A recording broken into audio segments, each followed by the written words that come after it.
It's not it. It just did a regular search. Oh, you're right. It's not there. Wow. Yeah, Wow. Yeah, Americans are going to have to do useful things now. I know. Yeah. I'm gonna live without YouTube. But the truth is, so I learned a lesson. I mean, this is a lesson I use for my school. I'm very makpid in my school that when we have like something very important, I download all the videos first. So this way I don't have to worry, like just in case something does go down. But I did not do that in this presentation. I tried to, but I didn't because I was too late. Once it was down, it was too late. So I tried to do, but so we'll have to live without YouTube, unfortunately. But we can still have the share, and then I'll just on the send out my my PowerPoint, and you guys could all watch it whenever. We could try it, see. Hopefully, it will come back. All right, so let's get going. So welcome to the third on the workshop of happiness and how to live a satisfying life. Some people ask me like where I get these things from. It's all over. It's not. There's not like one. Obviously, there's not one kind of thing I'm sticking to. You know, I'm trying to get from many different sources, and I spend all week really trying to put this this class together. And from Jewish sources, from there's not like I'm not like listening to something and doing it. So it's kind of a pretty original, and I do that because I want I'm working through myself. You know, I think that this is a project I want to work through and do, and I really want to make that these classes should be something that we could all benefit together. So, so this we'll start off with. I have here it says holiness, but here I have a picture of who knows that is That's Einstein. Yeah, Einstein. It's not the Einstein. normal Einstein picture that people normally see. It's Einstein in his early years, and so Einstein. Einstein was bothered. His question originally, I think, was he was bothered about what happens if the sun blows up, and how fast would we figure it out in Earth?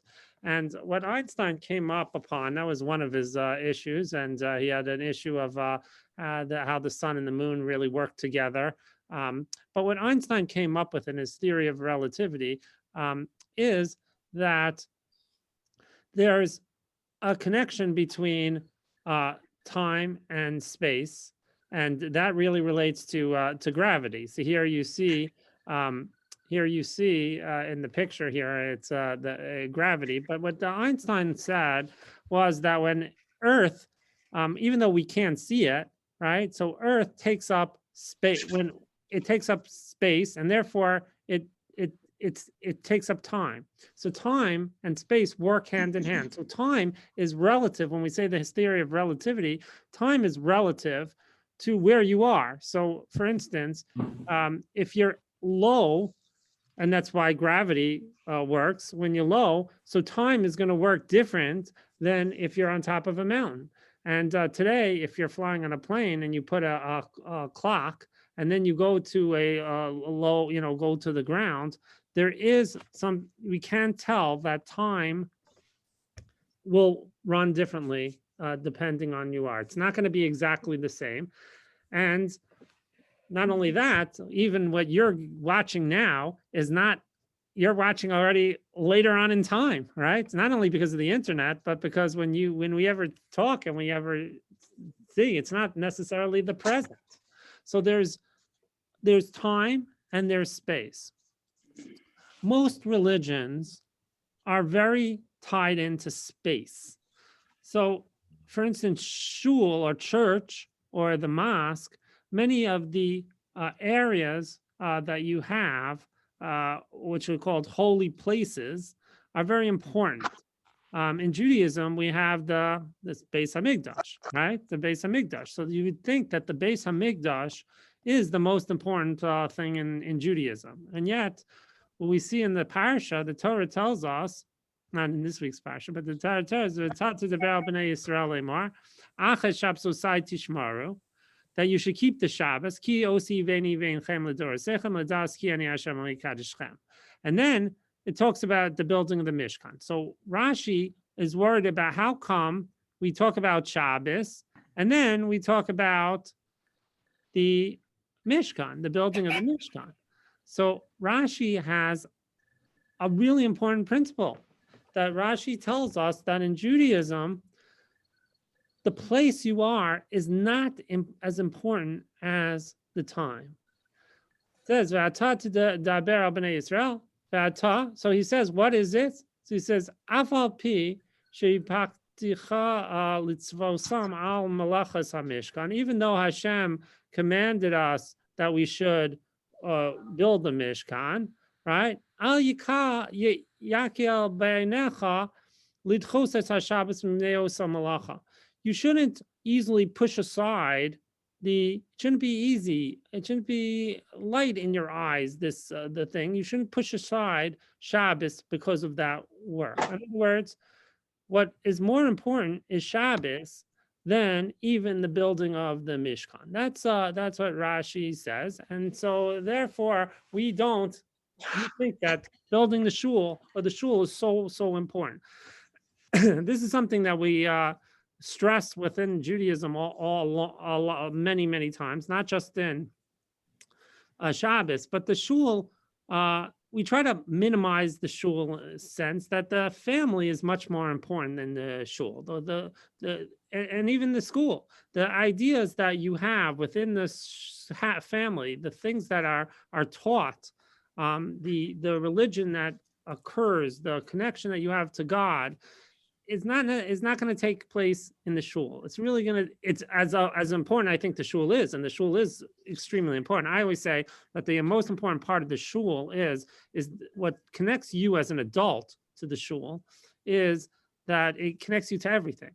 You get connected to the community. You hear all the things, all the things that's happening, the hak that's happening within the community, and who's sick and who needs help, and so on. Plus you get divrei Torah. The rabbi usually gives a shiur or something. Plus you're davening. So it keeps you religiously motivated. So the shul is important. It's very, very important. But it's not as important as what happens in the home. And it's not as important as we see in versus time, the way Judaism views time. So if we think about all the ways Judaism views time, time is super, super duper important.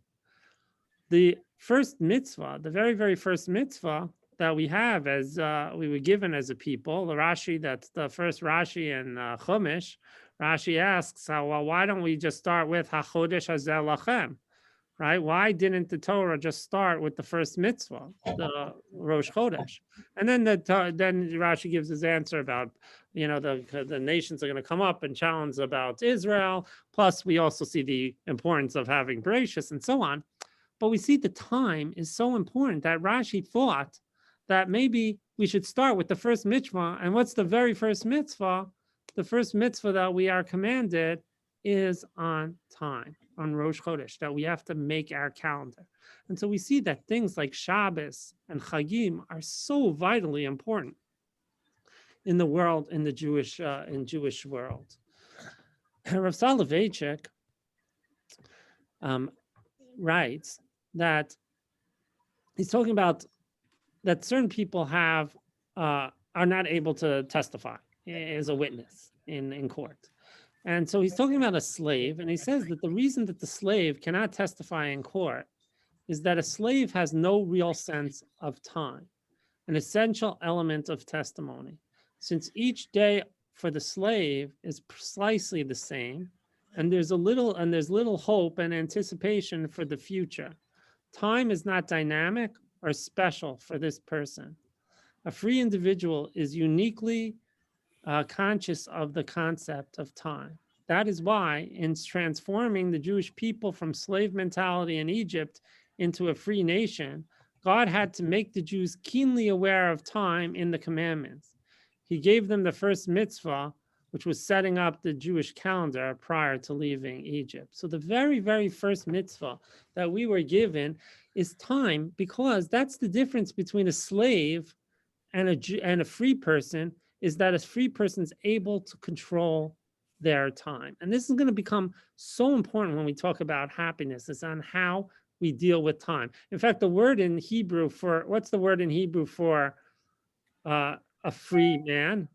Who knows what the word in Hebrew for free man? I've mentioned this in the past. Ben Chorin, Ben Chorim. What does Ben Chorim mean? free. It means free, but what is it? If you break down the words, Ben means a son, or a son of. Chorin, Chorim. What's Chorim? Free. Holes, Oh, right? Holes. oh, a core.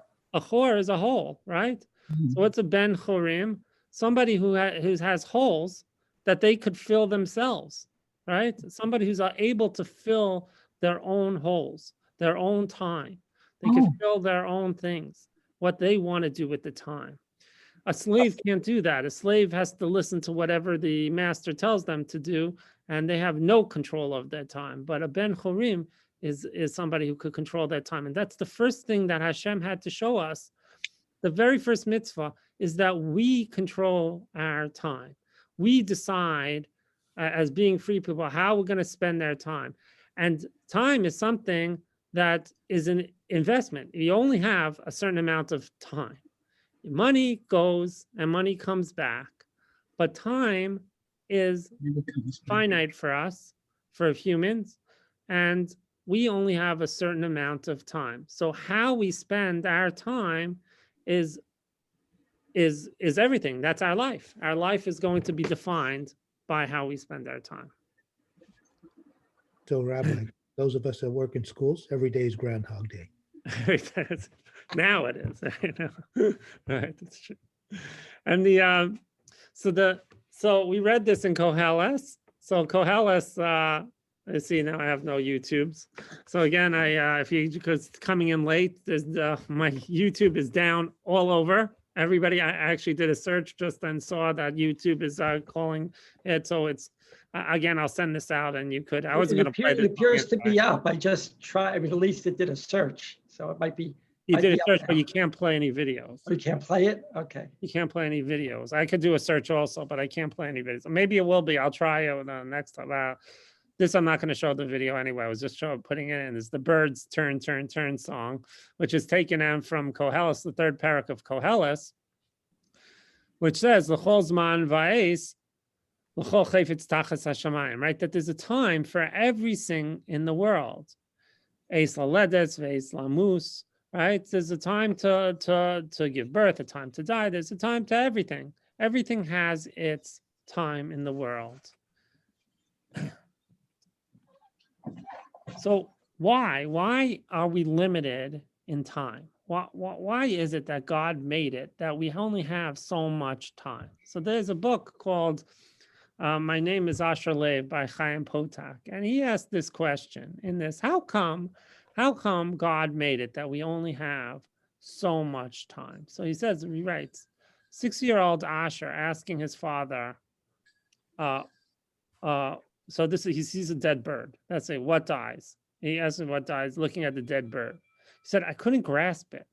I forced myself to look at that bird. Everything would one day be as still as that bird. Everything one day would be as still as that bird. Why? I asked. That's the way Ribono Shel Olam made his world, Asher. Why? So life would be precious, Asher. Something that is yours forever is never precious. And that's so, I've used this, I actually used this on one of my first Rosh Hashanah speeches here as a rabbi. I used this story because when it comes down to our life, we have to realize that we have a limited amount of time in this world, and we have to now use that time. And if we want the time to become precious, so we have to, the fact that it's limited, we have to see how we can maximize that limited amount of time. And then it becomes precious. Something that you have unlimited about, it's not precious. You just, people just waste it. Like even water, and in some countries, water is so limited. And so therefore it's very precious to people. And they know what it means to have what it means. Water, to water is a big deal for us. We turn on the tap. People take long I'm showers listening and to so a on. Shia, Jeff. Don't So talk. I'm listening to a so Shia. so it's all about something that's a finite commodity is therefore precious. The Gemara in Devodah Zara has this is usually brought Tisha B'Av. They talk about these Gemaras. The Gemara has a question. It brings a number of different stories with the same thing, the same idea.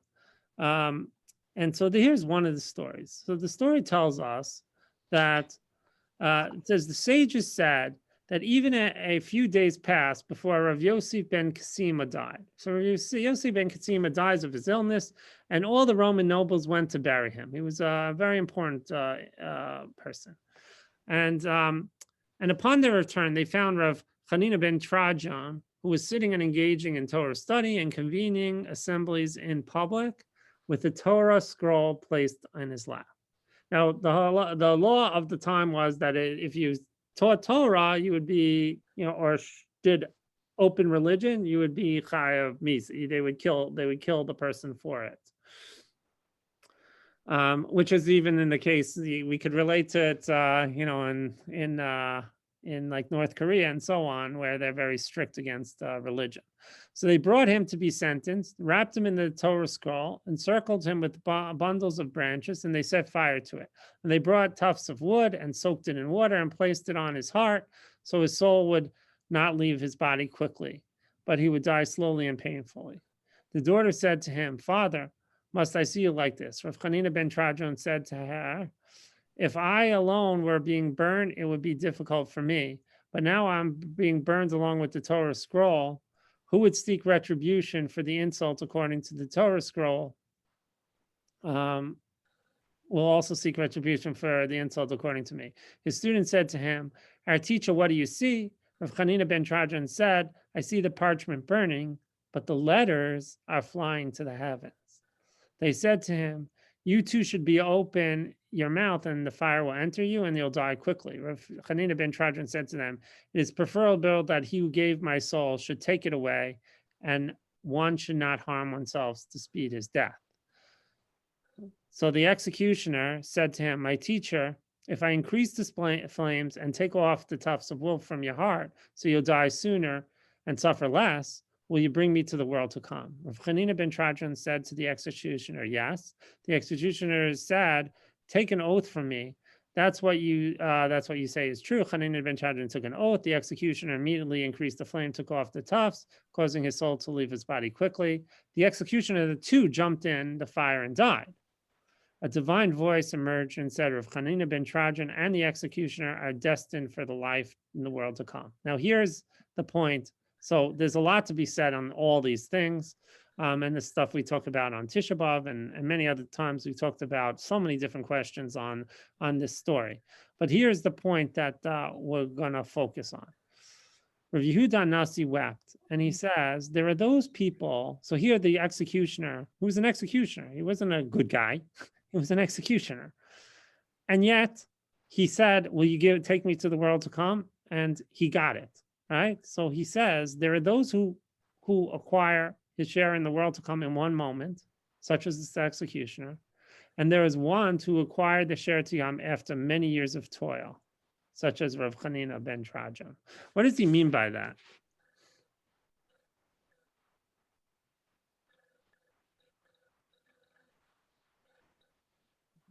Timing is everything. Timing is everything. Yeah, but it's the Seize problem the with moment. what?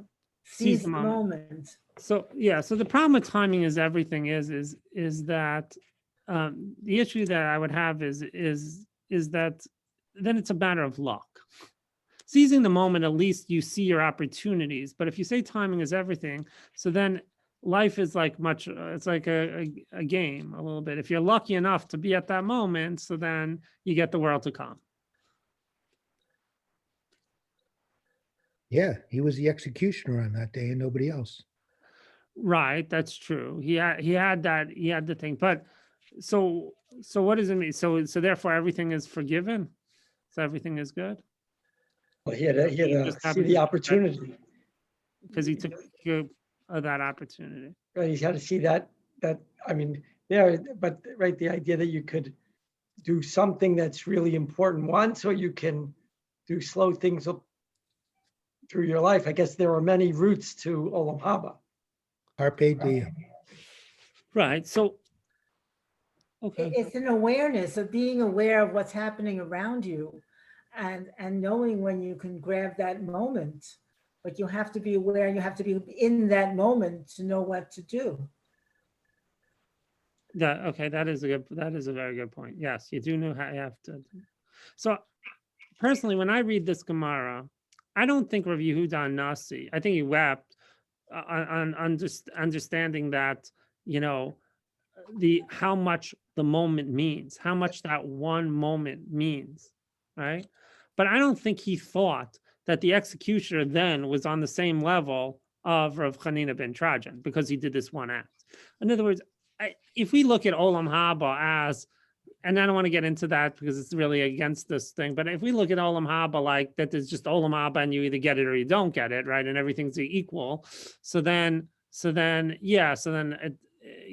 like how you get your money, if you win the lottery, some people feel like, who cares how you get your money? If you win the lottery, it's just as good as if you worked hard and you built a big business, right? Because at the end of the day, you have the money. But I don't think Rav Yehuda Hanasi thought that Olam Haba works that way. I think it's a very childish way of viewing Olam Haba. I think that what he's saying is I think that he's viewing that there's definitely a quality that you have, that when you build yourself up to be a certain person in this world, a person who's willing to sacrifice themselves for their principles, so the person who sacrificed themselves for God, somebody like that is on a much higher level. Through their whole life, he spent his whole life teaching and learning. He built himself up to be a certain person. He had students; they were all there. Everything was there for him. So that person is much higher level than somebody who just made a quick decision. I think that what this Gemara is trying to tell us is that every moment matters. That in one moment you could come up with something that could change your life. That you could change your trajectory in the world. We have a Shabbaton that comes around the shul called Heart, Mind, and Soul, and they come every year. They're not here obviously this year because of the COVID, but they come here a few times a year. And their whole principles, they'll spend days and days and days and days and thing. I was never at it. You have to ask people who go to it, but I always ask them, like, what happens? Like, what do you spend all these classes? And they say, because we never know when that one breakthrough is going to happen. When is that moment where somebody has a breakthrough and it changes their entire child life? And you could go to a million of these different sessions and a ton each year, and then one year it just clicks, or something happens and you change your life. And that's what happened to the executioner in this Gemara. But I think it happens to many people in their life, that something happens and that one moment becomes meaningful. That one moment changes everything. So it says, if I had only 1 minute to live, I would spend all 60 seconds telling you how much I love you. It's one of those Hallmark cards, right? But so I was thinking, like, how would you spend if you only had one moment? Like, what is the last thing you would do if you only had 1 minute to live? What do you do? This is in the news now because they made a big deal about Alex Trebek, who we took the kids to Jeopardy. We met Alex Trebek. We have pictures with Alex Trebek. So he's he was a really nice guy. He really was a very nice guy. I met him a couple of times, and he was a very nice guy. The question was, how was he going to spend his last day? What was he going to do his last day? And he said he wanted to spend his last day on his swing. He's very handy, and he built his own swing. He actually built much of his house himself. He drives himself. He was very down to earth person. So he wanted to spend his last day on his swing, watching the sunset, with his wife. That's how he wanted to spend his last day. I think it was very touching. So I was thinking, like, how if you had 1 minute, like, what would you spend that 1 minute on? How would you spend your 1 minute of life? And 1 minute is very, very powerful. Look at all the things. I don't know. Let's see if it works. No, I was hoping it would be working by now. But the question is what happens? This is a little video, and you can watch it when we get everything back. If you had the amount of things that this is a quick video on all the things that happen within a minute, like how many people are born in a minute, and how in the last minute, how many people were born, how many people died, how many, explosions were there, and I don't know, all the different things. It goes through like a ton of different things of what happens in 1 minute. And so 1 minute is very, very valuable. And many times people spend time just they pass time. What is past time? It's like a mini suicide. You're throwing away the most valuable resource we have. We're throwing it away. We're passing it on, just throwing away our time. There was a Rav who I think it was Rav Kamenetsky, who one day he did a siyum for Shas in the yeshiva, and he made a big deal about this siyum. And they asked him, they said, "You finished Shas before. It's not like, why are you didn't make this any other time you finished Shas. So why is this siyum so much better?" And he said, "I want to tell you what the siyum is. This siyum is a siyum of Shas that I finished Shas by 5 minutes. That the time waiting for the chuppah to start, when everybody sits down and you wait for the chassan and kala to come down. So during that time, people are sitting around and schmoozing and they're doing it. So he says, I learned. So each time I'd learn. I don't remember if it was Shas or Gemara, whatever with the story we finished. But he finished something by just capturing those few moments. By just capturing a few moments, he was able to make those moments count."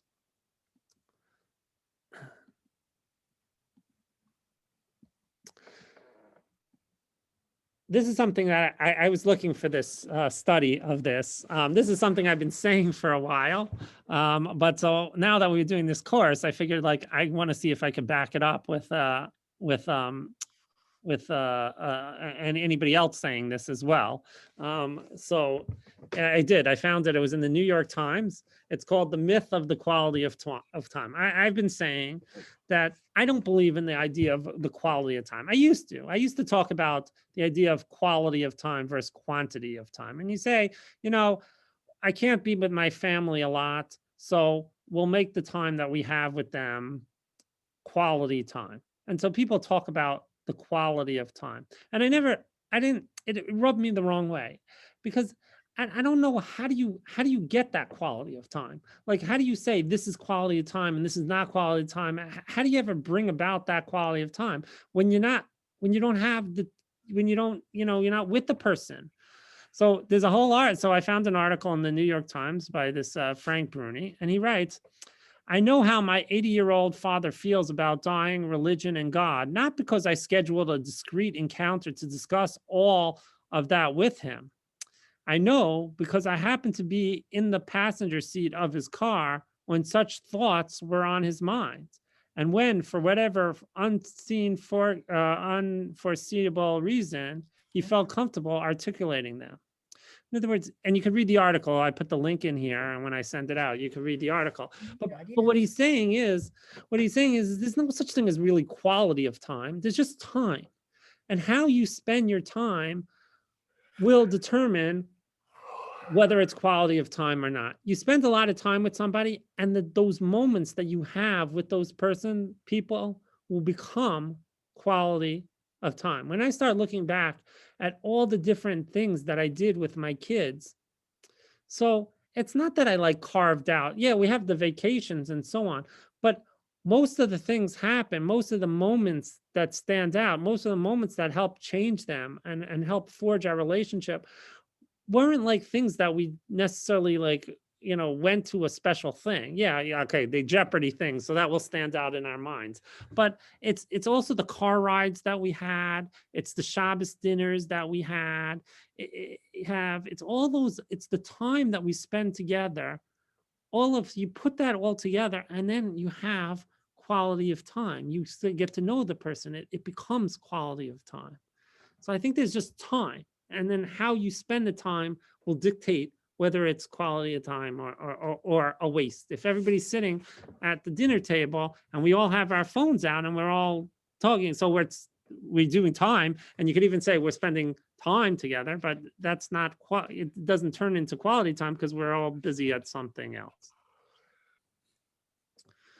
There's a great book, if you haven't read it, called Tuesdays with Morrie. I love this book. I think it's such a great book. It was written by Mitch Albom. And if you actually read about how Mitch Albom was not planning to rewrite this book. He was actually a sportscaster, and he wrote sports articles in Detroit. And when he went back to go visit his professor, and his professor, he thought he was going to go visit his professor before he dies, and his professor gives him his last lecture. But it changed Mitch Albom's life so much so that Mitch Albom was very successful. He went to like every Super Bowl. He said he was very successful as a sports caster, but now he's putting out these books like Tuesdays with Morrie, and this has changed his life completely, and it's changed everybody who's really read all his books. He did one, his rabbi. I read all his books. Many of them are very good. I mean, he tries to be now much more touching, these type of lessons. So when Morrie Schwartz was diagnosed with ALS, Lou Gehrig's disease, a fatal and ruthless illness, so he began to tackle his own imminent death in a realistic, powerful, and courageous way. See, this is what he writes. He says, everybody knows they're going to die, but nobody believes it. If we did, we would do things differently, Morrie said. So we kid ourselves about death. So Mitch said, yes, but there's a better approach. To know you're going to die and prepare for it at any time. That's better. That way you can actually be more involved in the life you're living. Every day, have a little bird. Oh, so this is what Morrie says. He says, every day have a little bird on your shoulder that asks, is today the day? Am I ready? Am I doing all that I need to do? Am I being the person I want to be? The truth is, Mitch, once you learn how to die, then you can learn how to live. Most of us walk around as if we're sleepwalking. We really don't experience the world fully because we're half asleep, doing things we automatically think we have to do. Learn how to die, and you'll learn how to live. Then he goes on, he says, do I wither up? So this is in the book, he's talking about when, what should he do? Shouldn't he just spend the last days, it's the end of his life, he doesn't know. So shouldn't he just be like retired? So he says, do I wither up and disappear, or do I make the most of the time I have left? He told his friends that if they really wanted to help him, they would treat him not with sympathy, but with visits, phone calls, a sharing of their problems, the way they always had shared their problems, because Morrie was a wonderful listener. He was intent on proving that dying was not synonymous with useless. Am I going to withdraw from the world like most people do, or am I going to live? I decided I'm going to live, or at least try to live the way I want to, with dignity, with courage, with humor, with composure. Dying is only one thing to be said over, Mitch. Living unhappily is something else. So many people who come to visit me are unhappy. If we're going to start looking at happiness, we have to start looking at our time as a finite commodity, and then try to say, how could we maximize that time to get happiness within our life? It has something we work on. Something we have to think about. And it's something we have to start valuing and checking out and saying, am I using my time correctly? It takes what we call a cheshbon nefesh. You have to to take like a diary and start and a tracking and say, am I using my time wisely? Am I doing what I want in this world? Because I have a very limited time in this world. So am I doing what I want to do in this world? Or am I just wasting my life living somebody else's life? Let's see if we got it. Ah, yes.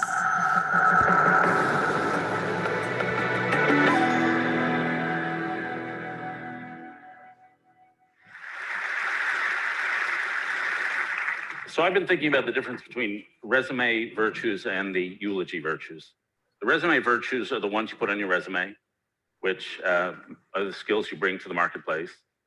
The eulogy virtues are the ones that get mentioned in the eulogy, which are deeper. Who are you are in your depth? What is the nature of your relationships? Are you bold, loving, dependable, consistency? And most of us, including me, would say that the eulogy virtues are the more important of the virtues. But at least in my case, are they the ones that I think about the most? And the answer is no. So I've been thinking about that problem. And a thinker who's helped me think about it is a guy named Joseph Soloveitchik, who was a rabbi who wrote a book called The Lonely Man of Faith in 1965. Soloveitchik said there are two sides of our natures, which he called Adam 1 and Adam 2. Adam 1 is the worldly, ambitious, external side of our nature. He wants to build, create companies, create innovation. Adam 2 is the humble side of our nature. Adam 2, not only to do good, but to be good, to live in a way internally that honors God, creation, and our possibilities. Adam 1 wants to conquer the world. Adam 2 wants to hear a calling and obey the world. Adam 1 savors accomplishment. Adam 2 savors inner consistency and strength. Adam 1 asks how things work. Adam 2 asks why we're here. Adam 1's motto is success. Adam 2's motto is love, redemption, and return. And Soloveitchik argued that these two sides of our nature are at war with each other, where you live in perpetual self-confrontation between the external success and the internal value. And the tricky thing I'd say about these two sides of our nature is they work by different logics. The external logic is an economic logic. Input leads to output, risk leads to reward. The internal side of our nature is a moral logic and often an inverse logic. You have to give to receive. You have to surrender to something outside yourself to gain strength within yourself. You have to conquer the desire to get what you want. In order to fulfill yourself, you have to forget yourself. In order to find yourself, you have to lose yourself. We happen to live in a society that favors Adam 1 and often neglects Adam 2. And the problem is that turns you into a shrewd animal who treats life as a game, and you become a cold, calculating creature who slips into a sort of mediocrity where you realize there's a difference between your desired self and your actual self. You're not earning the sort of eulogy you want, you hope someone will give to you. You don't have the depth of conviction. You don't have an emotional sonorousness. You don't have commitment to tasks that would take more than a lifetime to commit. I was reminded of a common response through history of how you build a Sodom Adam 2, how you build a depth of character. Through history, people have gone back into their own pasts, sometimes to a precious time in their life, to their childhood. And often, the mind gravitates in the past to a moment of shame. Some sin committed, some act of selfishness, an act of omission or shallowness, the sin of anger, the sin of self-pity, trying to be a people pleaser, a lack of courage. Adam 1 is built by building on your strengths. Adam 2 is built by fighting your weaknesses. You go into yourself, you find the sin which you've committed over and again through your life, your signature sin, out of which the others emerge. And you fight that sin and you wrestle with that sin. And out of that wrestling, that suffering, then a depth of character is constructed. And we're often not taught to recognize the sin in ourselves, and now we're not taught in this culture how to wrestle with it, how to confront it, and how to combat it. We live in a culture with an Adam 1 mentality where we're inarticulate about Adam 2. Finally, Reinhold Niebuhr summed up the confrontation, the fully lived Adam 1 and Adam 2 life this way. Nothing that is worth doing can be achieved in our lifetime. Therefore, we must be saved by hope. Nothing which is true or beautiful or good makes complete sense in any immediate context of history. Therefore, we must be saved by faith. Nothing we do, however virtuous, can be accomplished alone. Therefore, we must be saved by love. No virtuous act is quite as virtuous from the standpoint of our friend or foe as from our own standpoint. Therefore, we must be saved by that final form of love, which is forgiveness. Thanks.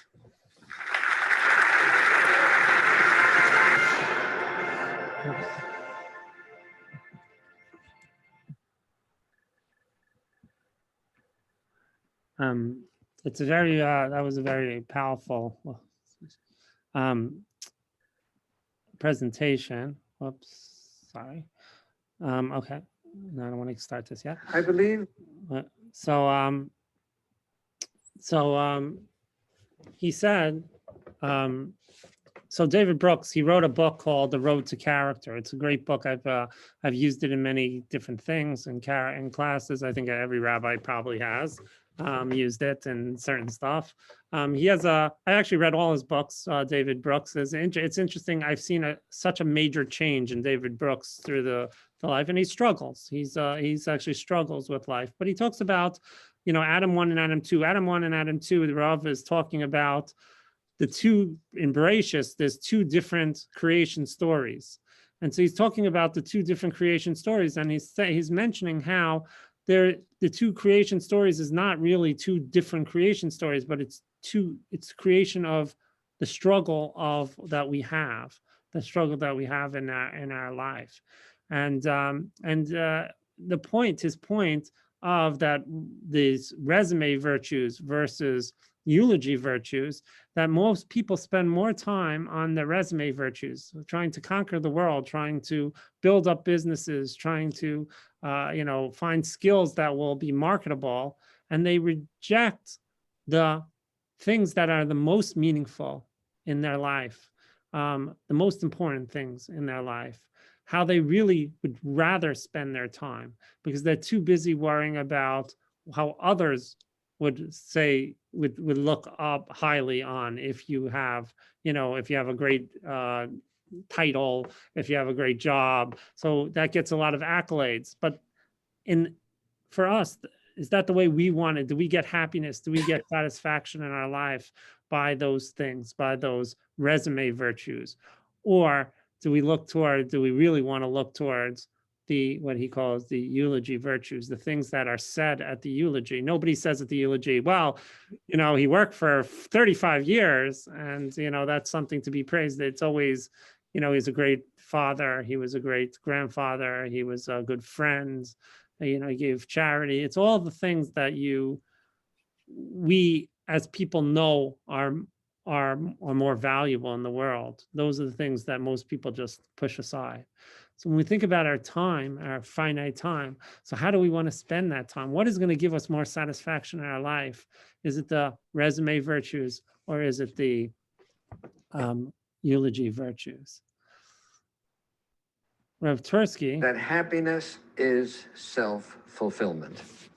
I believe that if a person neglects fulfilling any capacity and trait that he has, there's an inherent feeling of unhappiness. If a person is gifted artistically and doesn't express it, if he is gifted musically and doesn't express it, he's neglecting part of himself and is not fulfilling oneself. And if we took the effort to realize what we really are, the strength and the capacities that we have, the wonderful traits that we have, and develop them to the fullest, then we will be happy. And it's not going to depend on how much money we got, on what kind of automobile we got, or how many luxury homes we have.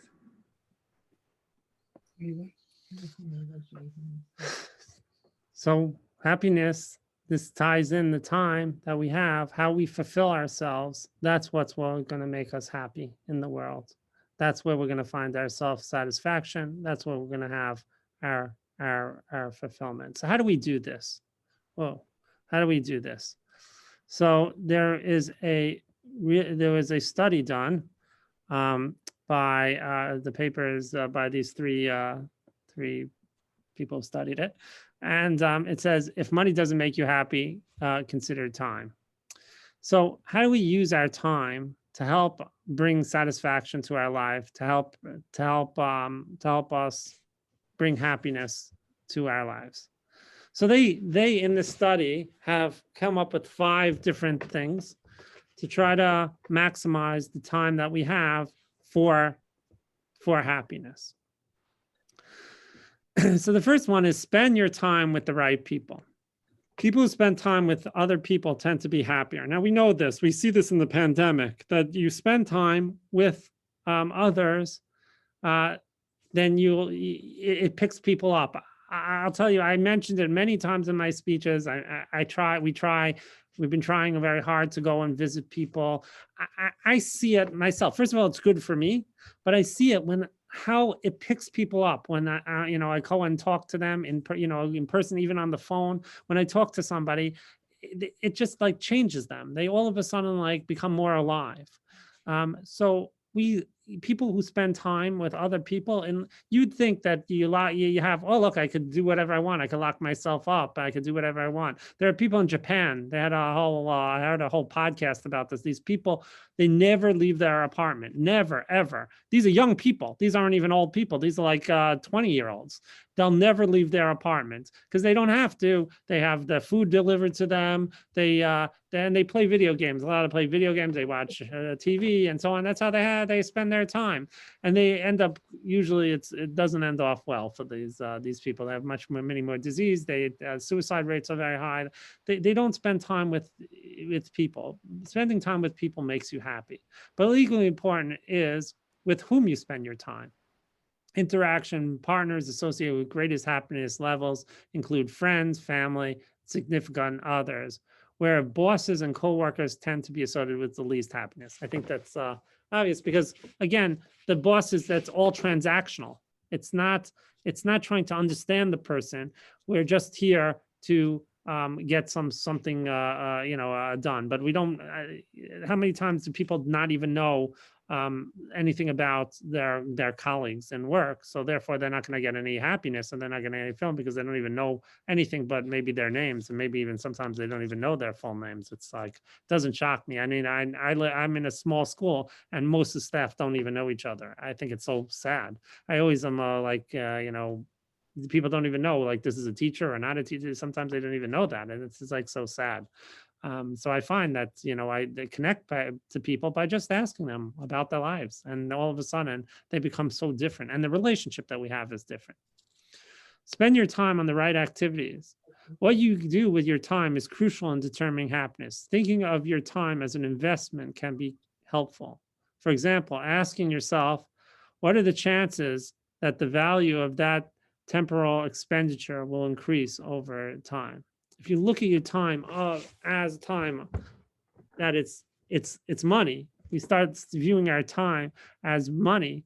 So to have, sometimes you say, okay, I could save money but I'm going to lose time, right? So you always have to say, is it worth it, right? If I'm not doing this, then I could be doing this. Sometimes they say you should never quit, right? You should always fight through. I'm like that. I always fight through a lot. And it's something that's sometimes bad for me because I usually fight till I get it. But I'm paying for that because the time that I could be spending doing something else, I'm wasting on that. So sometimes it's good to quit on things. Like if something is not good, so cut your losses on it and then spend your time to something that's going to help you in your life. Enjoy the experiences without spending the time. Now, this is interesting because there's been a lot of studies on this. Thinking about things you enjoy can be almost as effectively as actually doing the activity which makes you happy. The part of the brain responsible for feeling pleasure, the mesolimbic dopamine system, can be activated when merely thinking about something pleasurable, such as drinking one's favorite brand of beer or driving one's favorite sports car. In fact, the brain sometimes enjoys anticipating a reward more than it receiving the reward. Sometimes often people get it down when they actually get what they want, because it's the adventure to get there, the enjoyment of the experience. That's something we talked about last week about eating. Is it if you want to enjoy the eating, you have to enjoy the process of the eating. If you shove it down, you're not going to enjoy the process. And so if you have a job, enjoy the time that you're spending in the job. And if you're not enjoying, if you're hating it, and so today we live in a world, not everybody could afford to do everything, but you should spend the time to try to find, how am I going to move to the next thing that I'm actually going to enjoy my time? I want to enjoy my time in my work. I spend most of my day at work, so I should enjoy those hours. Why should I waste those hours, the majority of things, just doing something I hate? So find something that you find rewarding. And often, if you think about it, what they're saying is just thinking about that, of the rewards of what could be, that sometimes is enough. I think sports fans are very much like that. They think about the championship, or the sports, they think about the championship. It's kind of a downer a little bit when you actually get it. Yeah, you get it. It's fun for a few minutes and then you're the champion. Okay, whatever. But the whole anticipation of winning and winning. So that's part of, I think, the sports allure. But when people think about what the pleasure is going to be. Expand your time. Number 4, having or perceiving that one has control over the time has been correlated to higher levels of happiness.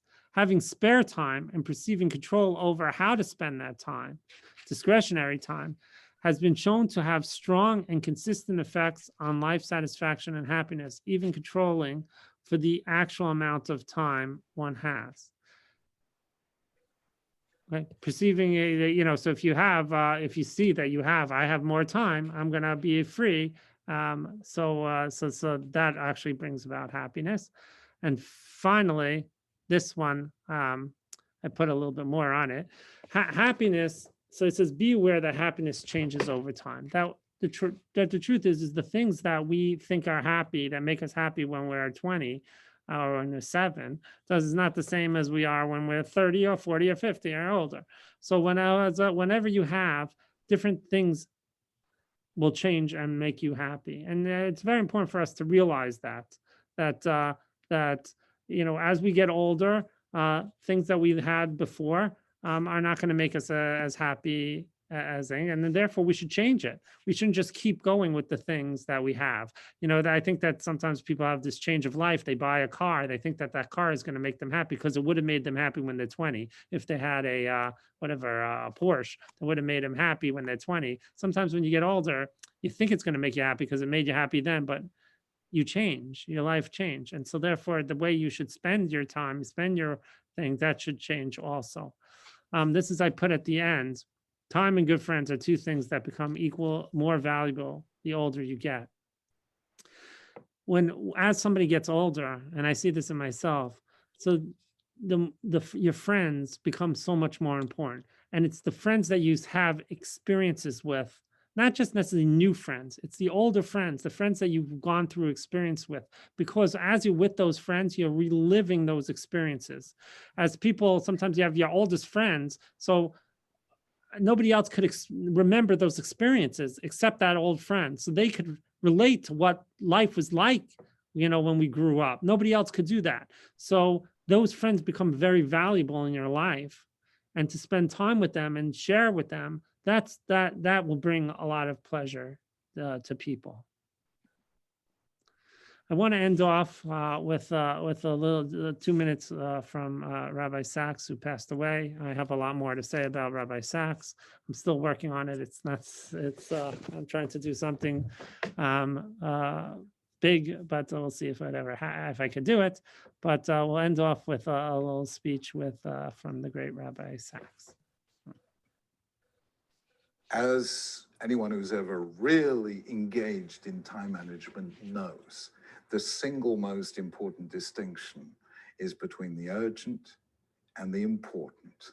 And of course, what happens is that very often we concentrate on the urgent, and the things we fail to spend time on are the things that are important, but not urgent. And to deal with that, Judaism created the most powerful time management tool in civilization. It is called Shabbat. On Shabbat, you have to stop whatever you're doing and focus on the things that are important, but not urgent. the things you'd never find time to do if there were no such thing as Shabbos in your life. Like talking to those you love, like spending time appreciating what God has given you, like having a meal with friends, like singing with joy at the fact that we're here, like praying to God and offering him our sacrifice of thanks. Thank you for all the good things you've put in my life. I think a life without Shabbat is a life without time management. And of course, beyond that, there's the biggest time management seminar of the whole lot, which we call the Aseret Yemei Teshuvah, the 10 days, beginning on Rosh Hashanah, ending on Yom Kippur, when we think about the year that has passed. And quietly, God is asking us a question. You're asking me for another year of life. Let me hear your answer to this question. Last year, I gave you another year of life. What did you use it for? Did you spend your time on the things that make a difference?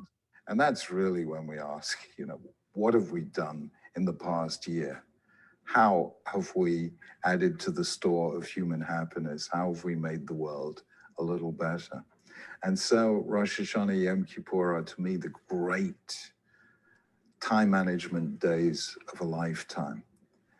And it seems to me that the Torah really understood that of all things, the most precious is time.